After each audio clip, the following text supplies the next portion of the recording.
Hello everyone, welcome to skill IQ में आपका स्वागत है। जैसा कि आपने थंबनेल पे देखा, द हिंदू एडिटोरियल जो कि बहुत ज़्यादा इम्पोर्टेंस रखता है इंग्लिश जो है सब्जेक्ट से रिलेटेड। सब्जेक्ट मैंने इसलिए कहा क्योंकि उसमें बहुत ज़्यादा वाइड चीज़ें आ जाएंगी। दूसरी बात यह है कि मैं अपने पॉइंट पे आता हूँ। इस एडिटोरियल में हम क्या कर रहे हैं, एक तरीके से एक ट्रायल बेसिस पे ये वीडियो बना रहा हूँ मैं। आप इसको कितना प्यार देंगे ये डिपेंड करता है कि इसके आगे आने वाले जो वीडियोस होंगे वो आएंगे, क्योंकि इसमें बहुत ज़्यादा मेहनत का काम है। ठीक है, देखो सबसे पहले तो यहाँ पे एडिटोरियल का नाम रहेगा, उसके बाद उसका सबटाइटल रहेगा, फिर एडिटोरियल होता है उसका ये पता रहता है। फिर यहाँ पे कुछ वर्ड्स को मैंने अलग से जो है हाईलाइट किया हुआ है। ये वाले वर्ड्स के मीनिंग आपको with part of speech Hindi meanings में आपको बताऊंगा। फिर यहाँ पे एक कंट्री की बात करेंगे। ठीक है, ठीक है ना, एक कंट्री जैसे इसमें हम इजराइल की बात करेंगे। फिर यहाँ पे इजराइल का मैप रखेंगे और उसका एक सिंबल रखेंगे, और दूसरी बात अगर सिंबल नहीं होगा तो भी, और उसका जो है उस कंट्री का झंडा रखेंगे और उसका नाम होगा, और उसके लिए स्पेशल एक मैंने मैप अलग से भी आपको पीडीएफ में प्रोवाइड किया हुआ है।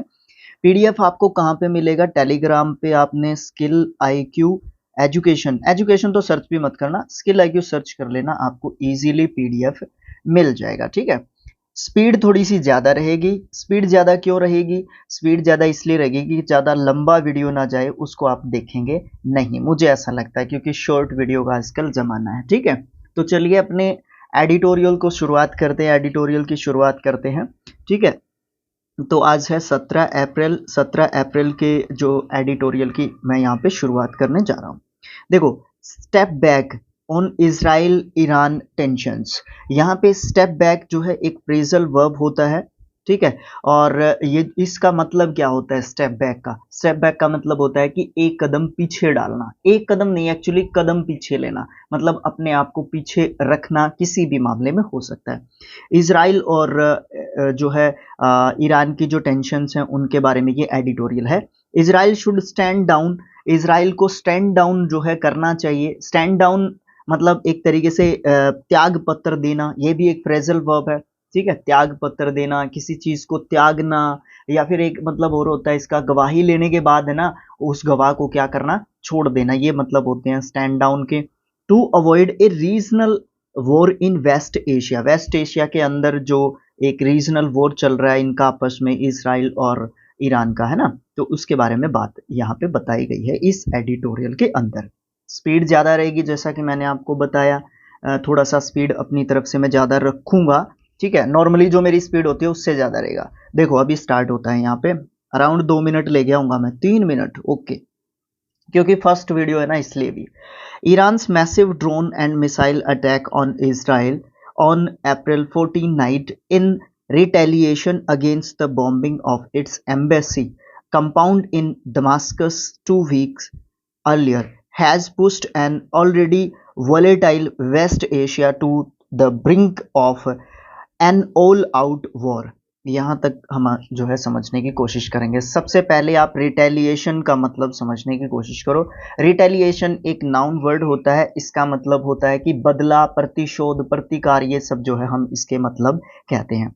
अभी हम बात करते हैं Iran massive drone and missile attack Israel के ऊपर। ईरान का एक बहुत ज़्यादा गंभीर, एक तरीके से आप बोल सकते हो, ड्रोन और मिसाइल का जो अटैक हुआ था अप्रैल 14 की नाइट को, in retaliation against the bombing of its embassy.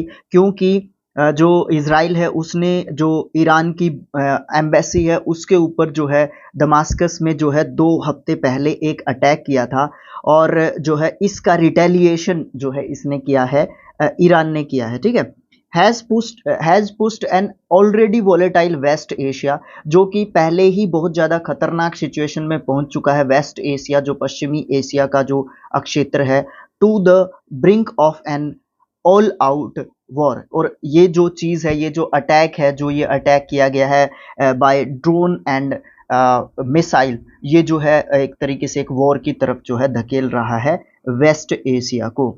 उसके बाद Iran lost 2 of its generals. Iran जो है अपने 2 जनरल्स को खो चुका है, उसमें इंक्लूडिंग मोहम्मद रजा जायद, overseeing the Quds force operations in Syria and Lebanon and 5 senior officials of revolutionary guards and an Iranian response was expected। कहने का मतलब क्या है कि जो ईरान है जो ईरान है वो जो है अपने जो है 2 ऑफिशियल्स को जो है खो चुका था, जिसमें एक का नाम क्या है, मोहम्मद रेजा जायद, जो कि क्वाड्स के जो है फोर्स के क्वाड्स फोर्स के जो ऑपरेशंस थे जो कि सीरिया और लेबनान में हुए थे, और इनका जो है एक तरीके से जो है हेड कर रहे थे इनको, और 5 सीनियर ऑफिसर्स को भी खो चुके थे जो कि रेवोल्यूशनरी गार्ड्स के ऑफिसर्स थे। और एक ईरानियन रिस्पॉन्स जो कि एक्सपेक्ट किया जा रहा था, एक तरीके से वो जो है एक तरीके से नहीं हुआ। जो एक्सपेक्ट किया जा रहा था ईरान के द्वारा जो जो एक रिटेलिएशन वो जो है हुआ एक तरीके से ना।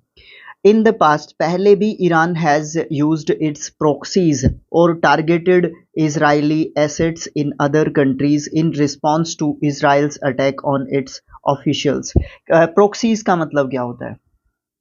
देखो, प्रोक्सी जो है बात करते हैं, नाउन वर्ड है प्रोक्सी, PROXY जो है इसका सिंगुलर फॉर्म होता है, ये प्लूरल फॉर्म है, वाई को काट के IES लगाया गया है, ठीक है। अभी प्रोक्सी का मतलब क्या होता है? प्रोक्सी का मतलब होता है प्रतिनिधित्व। क्या होता है? प्रतिनिधित्व, ठीक है। जो रिप्रेजेंटेटिव एक तरीके से आप बोल सकते हो, जो कि क्या करते हैं, जो ये इस तरीके के रिप्रेजेंटेटिव होते हैं जो किसी काम के प्रति आपसे कुछ सर्विस लेंगे, ठीक है, दैट इज कॉल्ड प्रॉक्सी। तो ये प्रॉक्सी में कुछ जो है एक तरीके से आदान प्रदान वाली बात होती है। अभी देखते हैं इसको। इन द पास्ट पहले भी Iran has used its proxies, Iran ने अपनी प्रॉक्सीज यूज़ की थी और टारगेट किया था इजरायली एसेट्स को, जो भी दूसरे कंट्रीज के अंदर थे। इस रिस्पॉन्स में इजराइल के अटैक को जो है इसके ऑफिशियल्स के ऊपर जो है देखा गया एक तरीके से, ठीक है।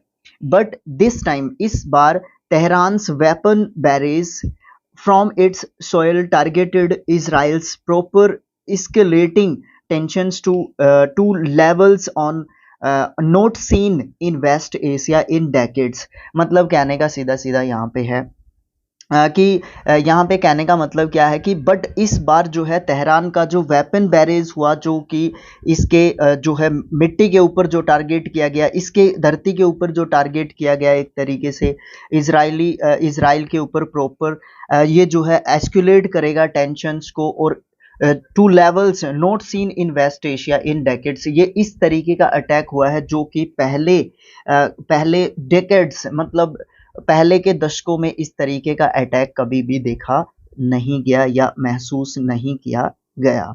Okay, Israel with help from the US, the UK and UK, France and Jordan है ना, हाँ जी, Jordan intercepted 99% of the Italian projectiles। कहने का मतलब क्या है यहाँ पे कि ये जो इजराइल है with the help of USA, जो इजराइल है USA, UK, फ्रांस और जॉर्डन की हेल्प से जो लगभग 99% जो ईरानियन जो प्रोजेक्ट थे उनकी हेल्प से जो है ये चीज़ें एक तरीके से यहाँ पे की जा सकी हैं। Iran says its action was in self-defense as a response to the embassy attack and that the matter is included for now। कहने का मतलब यहाँ पे क्या है? यहाँ पे इनका कहने का मतलब ये है कि उन्होंने अटैक क्यों किया है। ईरान ने कहा कि ये जो एक्शन इन्होंने लिया है बाय ड्रोन्स एंड मिसाइल्स, जो भी इन्होंने यूज़ किया गया है यहाँ पे, ये इन्होंने सेल्फ डिफेंस के मैटर में किया है और एक रिस्पॉन्स दिया है कि उन्होंने उनकी एम्बेसी के ऊपर अटैक किया था, इसलिए हमने वहाँ पे रिस्पॉन्स दिया है। और ये हमने अटैक क्यों किया है? क्योंकि हम सेल्फ डिफेंस मतलब जो आत्म रक्षा है उसके मामले में हमने ये किया है। और अब जो ये मैटर है, the matter is concluded for now, और अब जो ये मैटर है इसको हमने क्या कर दिया है, एक तरीके से समाप्त जो है कर दिया है। The USA and other allies होते हैं साथी एक तरीके के, जो USA है और अदर जो दूसरे जो साथी हैं ऑफ इजराइल के अप्लाउडेड इजराइल्स मिसाइल डिफेंस सिस्टम, जो अपलाउड कर रहे हैं, जो प्रशंसा कर रहे हैं इजराइल के मिसाइल डिफेंस सिस्टम की, एंड अर्ज कर रहे हैं, प्रार्थना कर रहे हैं प्राइम मिनिस्टर बेंजामिन नेतन्याहू से कि वो एक्सरसाइज करें restaurant avoiding a regional war, but Israel was warned that Iran's aggression would be met in a with a response। कहने का यहाँ पे कहने का मतलब क्या है, यहाँ से पूरा यहाँ तक की जो है ये बात क्या कही है इन्होंने। अमेरिका और इजराइल के जो दूसरे साथी थे, जो दूसरे सहयोगी थे, उन्होंने इजराइल की मिसाइल जो रक्षा प्रणाली है उसकी बहुत ज़्यादा सराहना की, उसको अपलाउड किया। और जो पीएम है वहाँ के, कौन है इजराइल के पीएम, बेंजामिन नेतन्याहू, उन्होंने कहा कि अक्षेत्रीय युद्ध से बचने के लिए आप जो है एक तरीके से संयम बरतें, ये उन्होंने आग्रह किया। लेकिन इजराइल ने कसम खाई है, इजराइल ने क्या की है, कसम खाई है एक तरीके से, और उन्होंने ये कहा है कि अगर ईरान की तरफ से, इजराइल ने कसम खाई कि अगर ईरान की तरफ से कोई भी आक्रामकता एग्रेशन, ईरान का कोई भी एग्रेशन आया तो वो जो है एक रिस्पॉन्स के साथ जो है बिल्कुल तैयार रहेंगे। ये उन्होंने वो किया है, कसम एक तरीके से खाई है। इसी बीच ये वर्ड रह गया हमारा रेस्ट्रेंट। रेस्ट्रेंट जो है नाउन होता है और इसका मतलब होता है संयम, संयम, धैर्य, ये सब बोल सकते हो आप एक तरीके से, ठीक है। ये सब मतलब रेस्ट्रेंट के कह सकते हैं। ओके, आधा हमारा हो गया है यहाँ तक। उसके बाद हम बात करते हैं इन मैनी वेज, बहुत सारे जो तरीके हैं, बहुत सारी जो बातें हैं। वेस्ट एशिया रिमेन्स ए जियोपॉलिटिकल मोरास टुडे। कहने का मतलब ये है कि कई मायनों में हम ये बोल सकते हैं कि जो वेस्ट एशिया है, जो पश्चिमी एशिया है, वो आज एक भू राजनीतिक दलदल एक तरीके से बन गया है। मोरासेस का मतलब क्या होता है, दलदल होता है, एक तरीके का कीचड़ होता है एक तरीका, ठीक है। तो वो एक तरीके से जियोपॉलिटिकली एक जो है दलदल बन चुका है।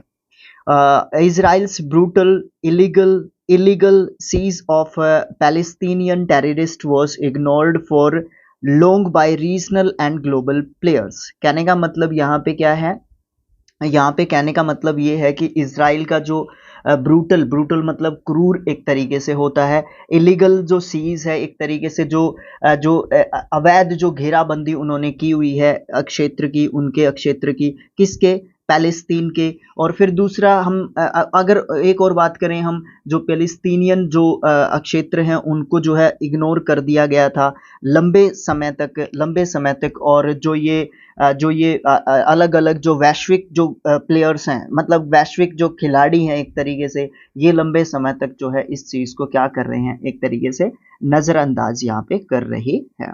ओके, उसके बाद हम बात करते हैं हमास। ये जो है एक आप यहाँ पे 3 वर्ड्स हैं। देखो, सबसे पहले हमास की बात करते हैं, ठीक है। हमास है ना, हमास क्या है, हमास एक फिलिस्तीन के मुसलमानों का, शिया मुसलमानों का एक आतंकवादी संगठन है, ठीक है। एक यहाँ पे वर्ड देखने को मिलेगा आपको, हिजबुल्ला, है ना, हिजबुल्ला। ये क्या है, ये जो है लेबनान के जो शिया राजनीतिक दल है ना, उसका नाम है हिजबुल्ला। एक तीसरा वर्ड और आपको देखने को मिलेगा, हौतीज, HOUTHIS, होतीज, ठीक है। ये यमन के अल्पसंख्यक जो शिया मुसलमान हैं उनका एक संगठन है। तो ये जब भी ये वर्ड्स देखने को मिले आपको न्यूज़पेपर्स में, जब भी जहाँ पे आपको देखने को मिले, तो आप समझ लेना इन तीनों वर्ड्स को, ठीक है। अभी वापस लौटते हैं। Hamas launched A murderous attack from the blockade Gaza stripe आप समझ गए होंगे, वहां पे मैप में देखेंगे इसको। On October 7, 2023 leaving an open wound का मतलब आप जख्म समझते हैं, इन इजराइल्स कलेक्टिव फिजिक, साइक प्रोनाउंस करेंगे शायद इसको, ठीक है। इसका मतलब क्या होता है, एक तरीके से आप इसको बोल सकते हो या तो आवेश में या गुस्से में लिया गया कोई भी निर्णय, या फिर क्रोध करते हैं जब आप, ठीक है। आप उसको नहीं फिजिक, साइक, हाँ साइक प्रोनाउंस करेंगे इसको।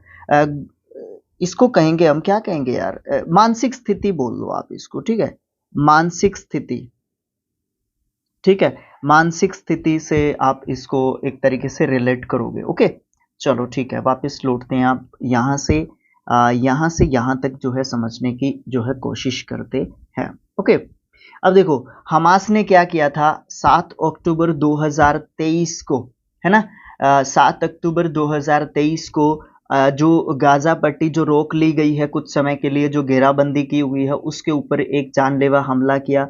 जिसने इजराइल के जो जनमानस है, जो कि कल इजराइल्स कलेक्टिव साइक, मतलब जो इजरायली लोगों की जो मानसिक स्थिति है ना, उसके ऊपर एक जो है एक घाव जो है देने का एक जो है काम किया है। सिंस देन, तब से ही Israel has been carrying out भी एक फ्रेजल वर्ब होती है, इससे कुछ निकालना मतलब, ठीक है ना। कैरिंग आउट का मतलब क्या होता है, निकालना, ठीक है। तो carrying out a vengeful genocidal attack of Gaza, कहने का मतलब यहाँ पे क्या हो गया, तब से इजराइल जो है गाजा के ऊपर एक जो है एक तरीके से प्रतिशोध पूर्ण, एक तरीके से जो है वेंचफुल भी सेम वही मीनिंग मान सकते हैं आप, रिटेलिएशन का जो है आप सिनोनियम मान सकते हो इसको, एक तरीके से प्रतिशोध, बदले की भावना से जो है जिनोसाइडिकल अटैक कर रहा है, कहाँ पे, गाजा के ऊपर। The US Israel's most influential ally, ally का मतलब साथी होता है, ठीक है। यूएस इजराइल का मोस्ट इन्फ्लुएंशियल एलाई है।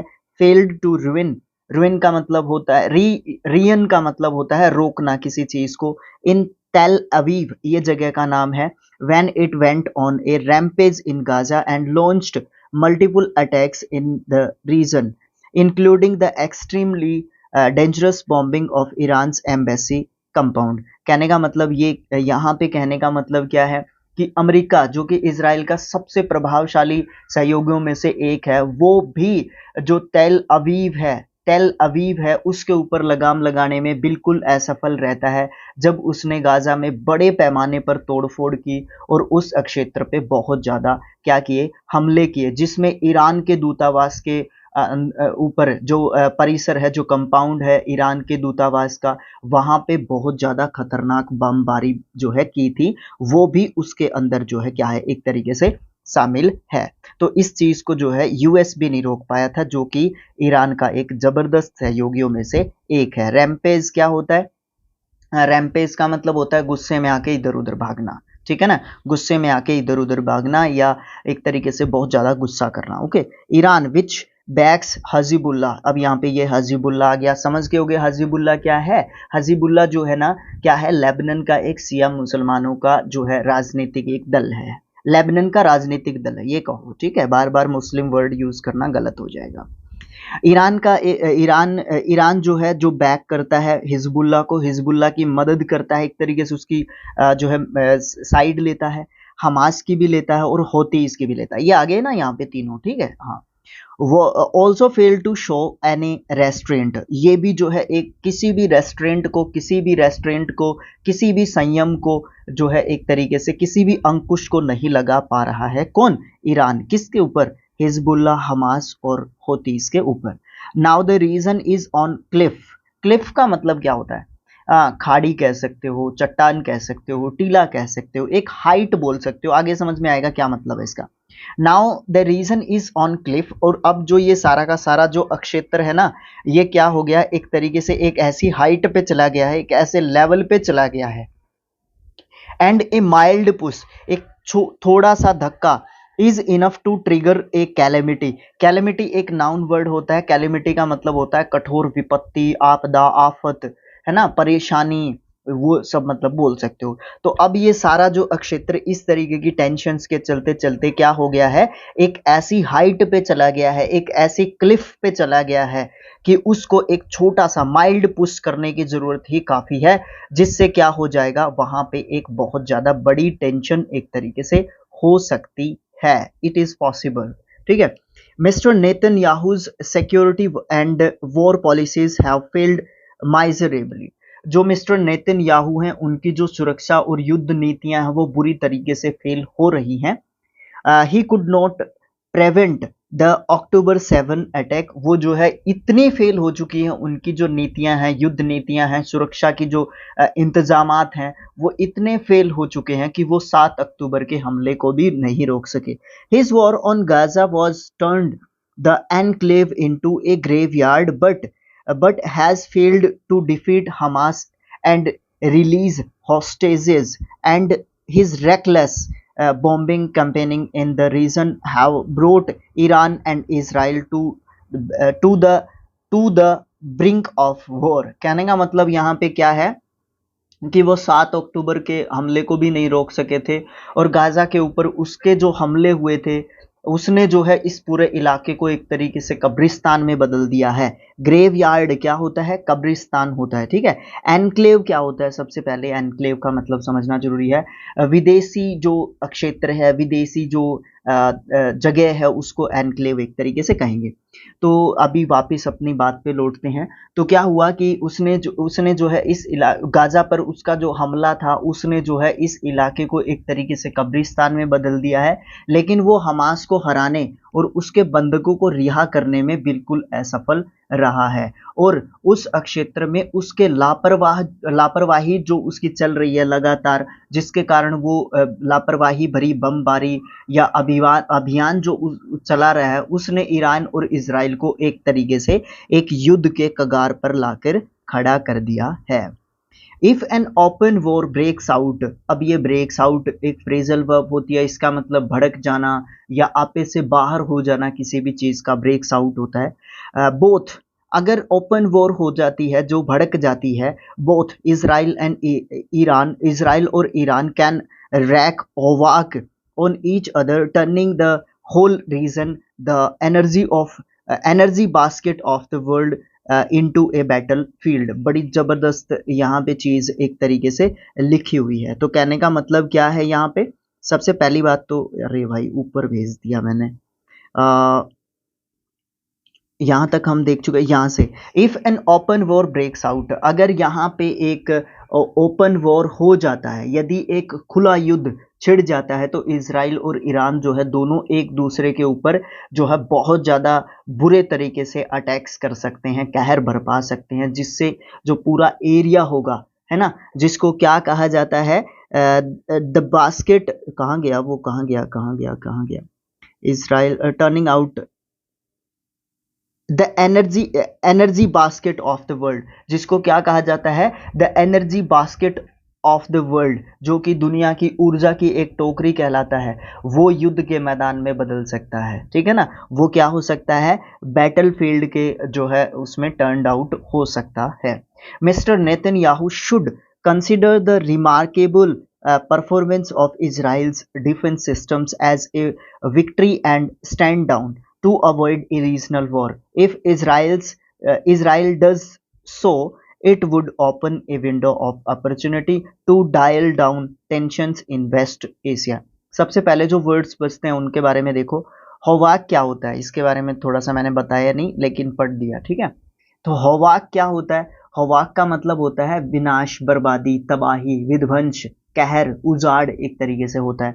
फिर उसके बाद ये ब्रेक्स आउट बता चुका था मैं आपको। स्टैंड डाउन क्या होता है? स्टैंड डाउन का मतलब होता है त्याग पत्र देना, ठीक है, ये पहले भी हम जिक्र कर चुके हैं। डायल डाउन क्या होता है? ये भी एक फ्रेजल वर्ब होती है, इसका मतलब किसी चीज को कम करना, या फिर जो है कम करना ही कहेंगे, डेफिशिएट समथिंग, है ना। उसके बाद अभी समझने की कोशिश करते हैं यहाँ से। जो मिस्टर नेतन्याहू हैं, वो जो है इजराइल की रक्षा जो प्रणालियां हैं उनको जो है अच्छे जो है प्रदर्शन से अपने आप को खुश मान सकते हैं, या उसी में आप अपने आप की जीत मान सकते हैं।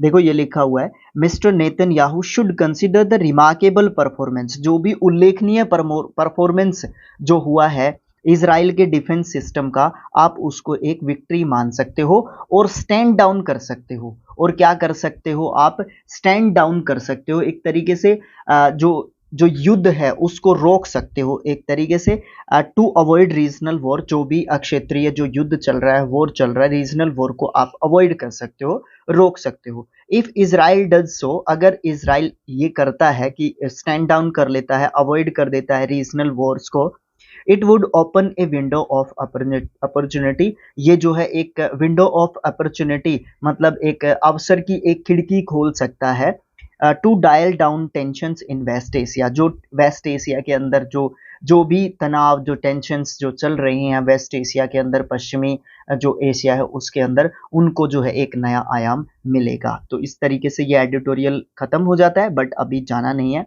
अभी आपने सीखना है थोड़ा सा और। सोर्स जो है इसका क्या रहेगा? द हिंदू रहेगा, ठीक है, द हिंदू से हमने ये लिया है। बात करते हैं इजराइल की। वेस्ट एशियन कंट्री है, ठीक है, कैपिटल यहाँ की जेरूसलम है, president Isaac Isaac Herzberg Herzog Herzog है, इसाक हरजोग है, पीएम बेंजामिन नेतन्याहू है, करेंसी यहाँ की न्यू शेकल है, ऑफिशियल लैंग्वेज यहाँ की हिब्रू है, बट अरेबिक भी यहाँ पर काफ़ी बोली जाती है। Around 70% if I am right जो है यहाँ पे बोली जाने वाली लैंग्वेज हिब्रू है, बट अरेबिक लैंग्वेज को भी यहाँ पे काफ़ी बोला जाता है। अगर इज़राइल के मैप की बात करें तो कुछ इस तरीके से आप इज़राइल का मैप जो है देख सकते हैं। ये जो है इज़राइल का अक्षेत्र है इस तरीके से, ठीक है। तो इज़राइल के ये जो है तेल अवीव जिसका जिक्र आया था, ठीक है, हाइफा है ना, इस तरीके से जेरूसलम यहाँ पे है, ठीक है। तो ये सब जो है आप यहाँ पे देख सकते हो, ओके। उसके बाद यहाँ पे ये एक नेशनल सिंबल एक तरीके से इसको बोल सकते हो। ये जो है इज़राइल का जो है एक तरीके से झंडा है, ठीक है। ये सब जो है जानकारी आज के इस वीडियो में रहेगी। तो ये क्लियर मैप यहाँ पे इज़राइल का है, ठीक है ना। इज़राइल का यहाँ पे नेशनल कैपिटल है, ये डिस्ट्रिक्ट, ये सब कुछ, सिटी, एयरपोर्ट, सब कुछ इस मैप के अंदर दिखाया गया है और क्लियर मैप भी आपको ये मिल जाएगा। मैंने गूगल से ही लिया है, जाहिर सी बात है आप भी गूगल से इसको ले सकते हो, बट पीडीएफ में आपको सेम ये पीडीएफ आपको कहाँ पे मिलेगा, मैंने चैनल की शुरुआत में आपको बताया है, ठीक है। तो आज के वीडियो में इतना ही, मिलेंगे नेक्स्ट वीडियो में जब भी हम इसका नेक्स्ट पार्ट बनाएंगे, इस पार्ट की परफॉर्मेंस भी देखेंगे किस तरीके से रहेगी, ठीक है। तो thanks for watching, thank you so much. आपको ये कैसा लगा आप मुझे ज़रूर से बताएंगे, एक बार ज़रूर देखेंगे आप इसको, ठीक है, और फिर आप बताएंगे कि ये आपके लिए कितना यूज़फुल रहा है, ठीक है। और फिर जैसे जैसे इसके व्यूज़ बढ़ते जाएंगे, अगर अगर इसको इसके ऊपर आपका रिस्पॉन्स जो है अच्छा रहेगा ना, तो हम इसके अंदर और भी ज़्यादा चेंजेस लेके आएंगे। ये तो कुछ भी नहीं है। इन वर्ड्स को अलग से लिखेंगे, इनके एंटोनियम्स, एनोनियम्स, इनके Hindi English meanings, idioms and phrases को अलग लिखेंगे, जो भी दिए हुए होंगे अलग अलग कलर्ड वे में आपको ये सब चीज़ें जो है देखने को मिल जाएंगे। तो thanks for watching, thank you so much. मिलेंगे नेक्स्ट पार्ट में, थैंक यू।